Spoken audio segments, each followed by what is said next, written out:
গোটা পৃথিবীর প্রত্যেকটা সেক্টরে, প্রত্যেকটা দেশে, প্রতিটা ভূখণ্ডে আপনি দেখবেন ক্ষমতার অপব্যবহার। যাদের হাতে যত বেশি ক্ষমতা থাকে তারা তত আগ্রাসী হয়ে ওঠে। পৃথিবীতে যারা যখন সুপার পাওয়ার হয় তারা তখন তত বেশি অত্যাচারী হয়। ক্ষমতার অপব্যবহার এটা কি চোখে আঙ্গুল দিয়ে দেখাবার কোনো দরকার আছে?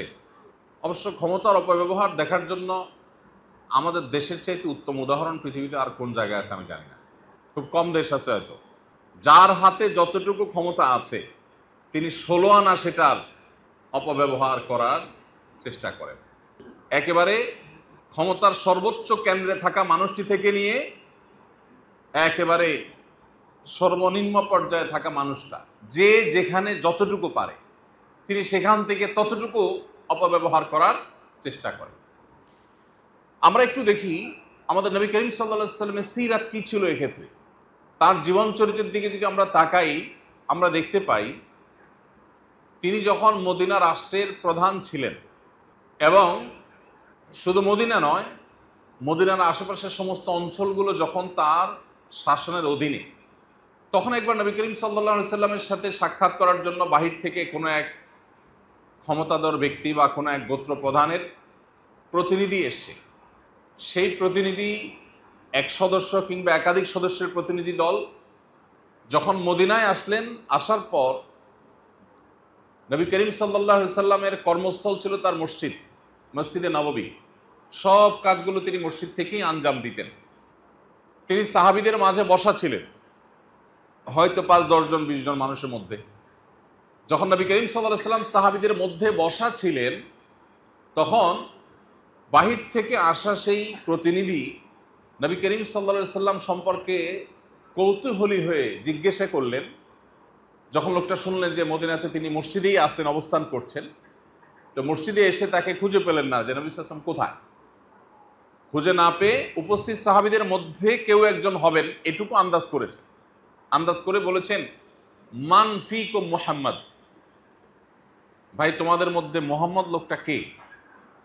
এটা জিজ্ঞাসা করার পর সাহাবা একরাম দেখায় দিলেন, উনি আমাদের রাসূল, আল্লাহ রাসূল, উনি মুহাম্মদ সাল্লাল্লাহু আলাইহি ওয়াসাল্লাম। এটা একটা ছোট উদাহরণ। নবী করিম সাল্লাল্লাহু আলাইহি ওয়াসাল্লাম যখন মদিনা রাষ্ট্রের প্রধান ছিলেন, তিনি যখন তার সাহাবীদের মধ্যে বসতেন, তখন তাকে আলাদা করা কঠিন হয়ে যেত যে এখানে নেতাকে আর অনুসারীকে। আমাদের সমাজের নেতা এবং অনুসারীকে আলাদা করাটা কঠিন হয়, সহজ হয়? বলার দরকার হয় যে অমুক নেতার অমুক অনুসারী। রাস্তায় যখন নেতা এবং নেতার সাথে নেতার অনুসারীরা হাঁটে, দেখলে বোঝা যায় কি যায় না যে কোনটা নেতা আর কোনটা অনুসারী? হাঁটার স্টাইল, ভাবচক্কর, মুড মাড, এগুলো দেখে কি বোঝার কোনো বাকি থাকে কে নেতা কে অনুসারী?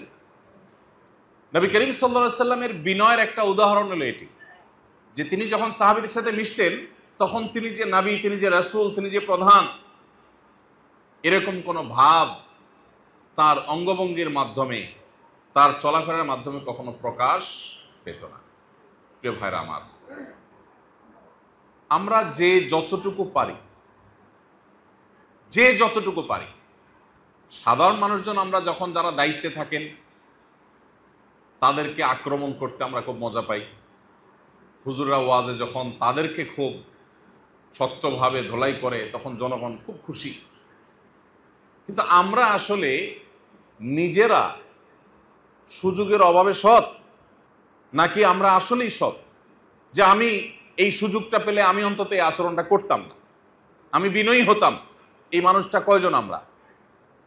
এই জন্য ভাইরা আমার, মুহাম্মদ সাল্লাল্লাহু আলাইহি সাল্লামের সুন্নাহ যদি আজ আমরা অনুসরণ করি, তাহলে সমাজটা সুন্দর হয়ে যাবে। সমাজের মানুষ, প্রত্যেকটা মানুষের আচরণ দ্বারা অন্যরা খুশি হবে, কেউ কষ্ট পাবে না। কিন্তু সুন্নাতে রাসূলকে, নবী সাল্লাল্লাহু আলাইহি সাল্লামের সিরাতকে যদি আমরা পাশ কাটিয়ে রেখে আমাদের কেবলা যদি পশ্চিমাদেরকে বানাই, তাহলে কশ্চিন কালেও আমরা সাফল্যের সেই চূড়ায় যেতে পারবো না, যেই চূড়ায় যাওয়াটা আমাদের কাঙ্ক্ষিত লক্ষ্য। আমাদের এই অঞ্চল দীর্ঘদিন পর্যন্ত ব্রিটিশদের শাসনে ছিল। তাদের কালচার দ্বারা প্রভাবিত নানান সময় আমরা হয়ে আসছি, এখনো আছে। মুসলিম সংখ্যাগরিষ্ঠ দেশে শুধুমাত্র মুসলিম না, অন্য ধর্মাবলম্বীরাও যে মাটিতে অত্যন্ত ধর্মপ্রাণ, আমাদের হিন্দু ভাই বোনেরা তাদের ধর্মের ব্যাপারে তারা খুবই সিরিয়াস, বৌদ্ধরা তাদের ধর্ম নিয়ে তারা খুবই সিরিয়াস, মুসলমানরা মুসলমানদের ধর্ম ব্যাপারে খুবই সিরিয়াস। কিন্তু যে দেশের মানুষের অস্থি মজ্জায় ধর্মপরায়ণতা এটা মিশে আছে। হ্যাঁ, ধর্ম সম্পর্কে আমাদের জ্ঞানের অভাব থাকতে পারে, ধর্মকে যথাযথ অনুসরণ করার ত্রুটি আমাদের থাকতে পারে, কিন্তু ধর্মের প্রতি এদেশের মানুষের শ্রদ্ধা ভালোবাসার কোনো ঘাটতি বা কমতি নেই। এটি এদেশ সম্পর্কে জানেন এরকম যে কোনো মানুষ মাত্রই বলতে পারবেন।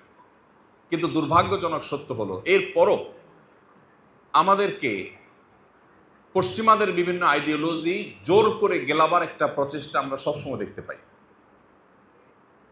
এই জায়গা থেকে যতদিন পর্যন্ত আমরা বের হয়ে আসতে না পারবো, আমাদের আইডেন্টিটি নিয়ে আমরা মাথা উঁচু করে দাঁড়াবার মতো জায়গা যতদিন আমরা যেতে না পারবো, ততদিন পর্যন্ত আল্লাহ রাব্বুল আলামিনের কাছে আমাদের দায় থেকে যাবে। সিরাত রাসূলের রিফ্লেকশন যদি আমাদের মধ্যে না পড়ে, আমরা সমাজের মধ্যে ফেলতে না পারি, তাহলে এটা হবে আমাদের সবচেয়ে বড় দুর্ভাগ্য। এই জন্য ভাইরা,